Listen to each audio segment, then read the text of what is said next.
వీడేంటి వీడి రియాక్షన్ ఏంటి అని చూస్తున్నారా?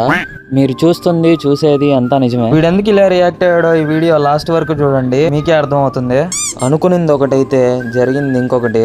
అసలు ఏమైందంటే మామ, పొద్దున్న 5 గంటలకల్లా లేచి వెళ్ళిపోవాలనుకున్నాము, కానీ ఆ 5 కాస్త 7 అయిపోయింది. ఆ 7 కాస్త 8 అయిపోయే లోపల బయలుదేరేసినాం మామ. ఇదంతా సరే కానీ మీలో ఎంతమంది శనివారం అప్లై గుంటకు వస్తారో కమెంట్ చేసేయండి. అలాగే మీది తిరుపతి కాకపోతే మీరు ఎప్పుడైనా ఒక్కసారన్నా వచ్చారేమో కమెంట్ చేసేయండి. ఈ లోపు మేము కూడా దర్శనం చేసుకుని ఇక్కడికి వచ్చి కూర్చున్నామో లేదో. మహేష్ గారు ఇప్పుడు గుడి చుట్టూ తిరగడం స్టార్ట్ చేసినాడు.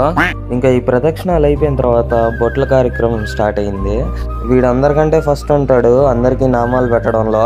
ఆ నామాలు కాదు, గోవింద నామాలు. అదేంటో తెలియదు కానీ మామ, ఇక్కడికి ఎప్పుడు వచ్చినా చాలా ప్రశాంతంగా అయిపోతుంది మనసంతా. మీరు ఒకవేళ రాకపోయి ఉంటే ఈసారి వచ్చినప్పుడు ఖచ్చితంగా వచ్చేసేయండి, చాలా బాగుంటుంది ప్లేస్ అయితే. వాడు ఎందుకు అలా రియాక్ట్ అయ్యాడంటే నేను గుడిలో వీడియోస్ చేస్తున్నానని చెప్పి. సరే మరి అయితే వెళ్ళొస్తా, బాయ్.